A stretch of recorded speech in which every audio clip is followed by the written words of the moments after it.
तर blog channel आहे. Blog channel मध्ये आपण आपलं फॅमिली लाईफ दाखवतो, डेली लाईफ दाखवतो. त्याच्यामध्ये अशी एखादी रेसिपी असते की काहीतरी आउटस्टँडिंग असते, त्याच्यामध्ये काहीतरी वेगळेपणा असतो. अशीच एक रेसिपी आज आपल्याला करून दाखवत आहे प्राजक्ता. ही माझ्या खूप जवळ आहे, मला खूप आवडणारा पदार्थ आहे, दुधाचा पदार्थ आहे. कधीतरी ज्या वेळेला गाईला वासरू होतं तेव्हाच खायला मिळणारा पदार्थ आहे. तुमच्या लक्षात आला असेल कोणता पदार्थ आहे, तो आहे खरवस. पण टेक्नॉलॉजी, तंत्रज्ञान आणि इनोव्हेशन हे सगळं इतकं पुढे गेलंय की आजकाल एखादी गोष्ट तुम्हाला खायची असेल तर ते गोष्ट घडण्याची गरज नाही, गाईला वासरू होण्याची गरज नाही असं मला वाटतंय. कारण प्राजक्ता करते खरवस, तोही अशा चिक्याचा की जिथे गाईचा चिका न वापरता इन्स्टंट खरवस. आणि मला असं वाटतंय की जर का असा खरवस मिळणार असेल तर तो खरवस वारंवार खायला मला खूप आवडेल. तर प्राजक्ता, याच्यासाठी बेसिक इन्ग्रेडियंट्स तू काय घेतलेस आणि त्याची रेसिपी थोडक्यात सांग. कारण आपल्याला अनेक विषय आपण घेत असतो, अनेक कंटेंट दाखवत असतो. तर तत्पूर्वी काय आहे ते बघूया. खरवस शिजवण्यासाठी कुकर गॅसवर ठेवून पाणी गरम करायला ठेवलेलं आहे. ओके, नंतर वेळ जाणार. That's it, very good. आणि खूप कमी इन्ग्रेडियंट्स मध्ये होणारा हा पदार्थ आहे आणि घरात अवेलेबल असले. बरोबर. म्हणजे मी हे पाव लिटरच्या थोडं जास्त, म्हणजे 2 कप दूध घेतलंय, अर्धा कप दूध पावडर, आणि हे दीड भांड म्हणजे दही रात्री टांगत ठेवलं होतं आणि त्यातलं पाणी निघून घेतलं गेलंय. आणि आता हा त्याचा चक्का राहिलेला आहे. म्हणजे इट इज ॲज लाईक श्रीखंडाचा चक्का ज्याला आपण म्हणतो त्या प्रकारे हा पदार्थ असेल केलेला. आणि आता याची पुढची रेसिपी आपण बघूया. कंडेन्स मिल्क म्हणजे milk made. Okay, milk made आणि दूध पावडर आणि चक्का एवढ्या सगळ्यांचा वेलची पावडर. म्हणजे तुम्हाला टेस्ट एनहॅन्सर म्हणून जे काही तुम्हाला घालायचं असतं ते तुम्ही घालू शकता, नो डाऊट. आणि याच्यामध्ये दुधामध्ये सगळा चक्का घालून मिक्स करून घ्यायचं. जाड साईजचं दूध आहे, फुल क्रीम मिल्क म्हशीचं दूध असणार आहे. याच्यामध्ये जे 1.5 कप दह्याचं चक्का लावून घेतला होता तो प्राजक्तांनी याच्यामध्ये घातलेला आहे.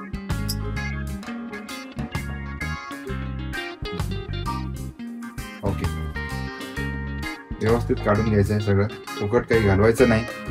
कारण महागाई खूप वाढलेली आहे आणि या महागाईमधून आपल्याला वाचायचं असेल तर एकमेव पर्याय म्हणजे बचत.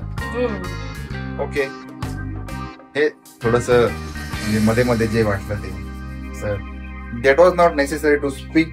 बट आपण खरवस करायला सुरुवात केली आता. आणि आपण हे दुधामध्ये घट्ट दही मिक्स करून आता त्यामध्ये दूध पावडर घालूया. बरोबर. आणि मिल्क मेड घालूया. म्हणजे इतकं हे सगळं सोपं आहे. पण हे जरी सोपं असेल तरी जो बनणारा पदार्थ आहे खरवस आहे, हा जो रिअल खरवस आहे म्हणजे गाय व्यायल्यानंतर तसं नाही होणार, त्याच्या किती जवळ जातो. म्हणजे किती आपण जर का तुम्हाला सांगितलं नाही आणि जर का तुमच्या समोर हा खायला दिला तर हा तुम्ही ओळखू शकाल की नाही हे आपण नंतर बघूया.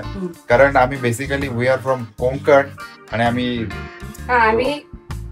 पहिल्यापासून आम्ही खऱ्या गाईच्या किंवा मधीच्या चिकाचाच खरवस खाल्लेला आहे. खऱ्या गाईचा म्हणजे काय, देशी गाईचा खरवस, दूध आणि सगळे पदार्थ. इसके लिए जो हड्डी है ना वो इतनी मजबूत बनी है ना, कैसा नहीं.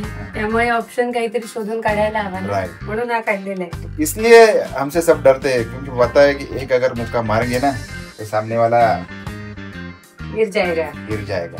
मतलब ऐसा सोच नहीं है ना. मतलब हिंदी भी तंगी ठीक से बात करने का मराठी बोलूया. आपण मराठी आहे तर मराठीचा अभिमान.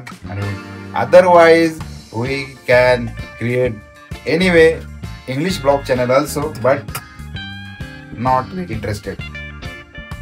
आता अभी इसमें डालेंगे मिल्क मेड, कंडेन्स मिल्क.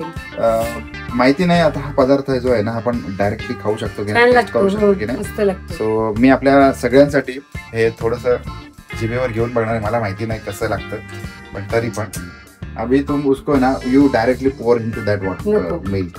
सगळं भरून जाईल. हे साखर घालायचं नाहीये म्हणून साखरेच्या ऐवजी आहे, किंवा ह्या ऐवजी आपण साखर पण घालू शकतो. ओके, हे जर अवेलेबल नसेल तर. ओके. मुझे बस छान लागतं काहीच करने थोड़ा सा ये कंडेंस मिल्क जिसको बोलते हैं, और क्या बोलते हैं इसको, मिल्क मेड. हाँ, तो म्हणजे थोडक्यात काय माहितीये, हे दूध पावडर मध्ये साखर टाकले आणि ते थोडस असं घट्ट केलंय, अशा स्वरूपाचाच पदार्थ वाटतोय मला तो. तसंच आहे. तो म्हणजे आता याच्यामध्ये मिल्क मेड किती घालायचंय? हे साधारण हे एक भांड, पण मी त्याच्यात घालत नाही, मी डायरेक्ट घातलं, पण परत त्याला अर्ध राहणार ते होणार, त्यापेक्षा मी डायरेक्ट घातलं. आणि चवीला खूप लागतंय प्राजक्त. हे जे आहे ना ते मी चाटणार आहे, मला टेस्ट आवडली त्याची. आता हे सगळं घालून एकंदर सगळं मिश्रण आहे, दॅट इज कम्प्लिटली गरगरा गरगरा गरगरा गरगरा इतकं फिरवायचं की त्याला चक्कर आली पाहिजे. चक्कर नाही येणार त्याला, आपल्याला चक्कर आली पाहिजे इतकं ते गोल गोल फिरवायचंय. आणि म्हणजे थोडक्यात काय की त्याला एकजीव अशा पद्धतीने मिक्स करायचं. एकजीव म्हणजे हे आपल्या मराठीतला शब्द आहे आणि हे मला दिलंय प्राजक्ताने. तो टेस्ट तर भारी आहे,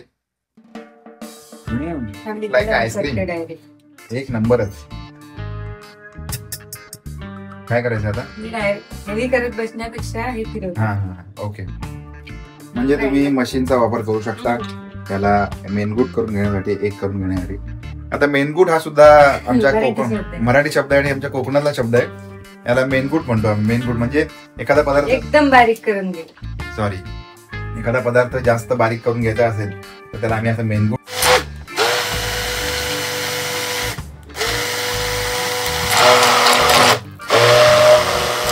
आणि तुम्ही बघू शकता की हा जो इन्स्टंट खरवस आहे, I am very much excited to taste when it is done. But before that हे जे मिल्क आहे हे एकदम फाईन, एकदम क्रीमी अशा पद्धतीने हे सगळे इन्ग्रेडियंट जे तुम्ही मगाशी बघितले ते घालून ओके केलेलं आहे. आणि झाकण पण पडलेलं आहे जोरदार, म्हणजे हा पदार्थ नक्की याचं इंडिकेशन आहे. आता हे फक्त हा डबा याच्यामध्ये ठेवायचा आणि किती मिनिटं वाफवायचं तेवढं सांगा. 15 मिनिटं. हे 15 मिनिटं वाफवून घेऊया आणि 15 मिनिटांनंतर it will be ready to taste. तुम्हाला नक्की सांगतो. आणि आवडला तर आपण वारंवार करूया. हे बरोबर बघूया हे इतका झालाय, डब्बा भरून झालेला आहे. त्याच्यावर थोडीशी वेलची करायला, हा पदार्थ करायला अर्धा पाऊण तास लागलाय, खायला 2 मिनिटं पण लागणार नाहीत, ही माझी गॅरंटी आहे. आणि जो खरवस झालेला होता तो खरवस सेटल होण्यासाठी आपण फ्रीज मध्ये ठेवलेला होता. म्हणजे साधारणपणे किती वेळ ठेवला प्राजक्ता? 2 ते 3 तास आतमध्ये ठेवला. आणि आता तो तुम्हाला दाखवत नाही कारण ते खाऊन पण झालं आमचं. पण एक सांगतो, सगळेच पदार्थ काय घडतात असं नाही, काही बिघडतात पण ट्राय केली पाहिजे ना. ट्राय बट डोंट क्राय म्हणतात ना, तसं त्यांनी प्रयत्न केला. प्रयत्न एवढा चांगला झाला तुम्हाला सांगतो की आपल्याला खूप छान झालं होतं. पण तो खरवसाच्या वड्या पडतील असा खरवस नाही. म्हणजे आपल्याकडे एक म्हण आहे बघा, करायला गेला गणपती आला आणि झाला मारुती.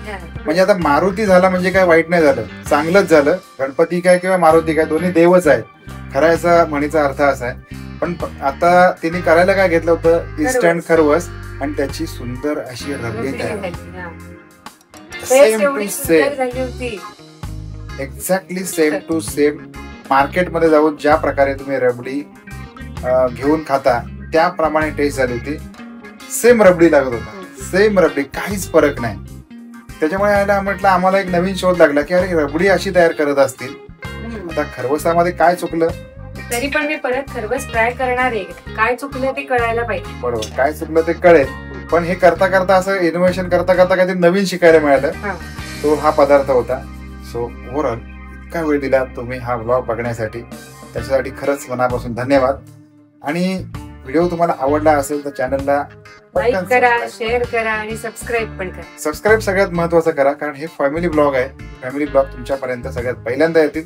त्याचबरोबर बेल आयकॉन दाबायला अजिबात विसरू नका, म्हणजे ज्या वेळेला हा व्हिडिओ अपलोड होईल त्या क्षणाला तुमच्यापर्यंत त्याचं नोटिफिकेशन येईल आणि ते तुमच्या स्क्रीनवर समोर असेल. सो असं आहे. सो भेटूया पुन्हा एकदा अशाच एखाद्या एकतर फॅमिली ब्लॉग मध्ये, डेली ब्लॉग मध्ये, एखाद्या रेसिपी मध्ये किंवा कुठल्याही अशा एखाद्या छानशा व्हिडिओ मध्ये. तोपर्यंत काळजी घ्या. Bye bye.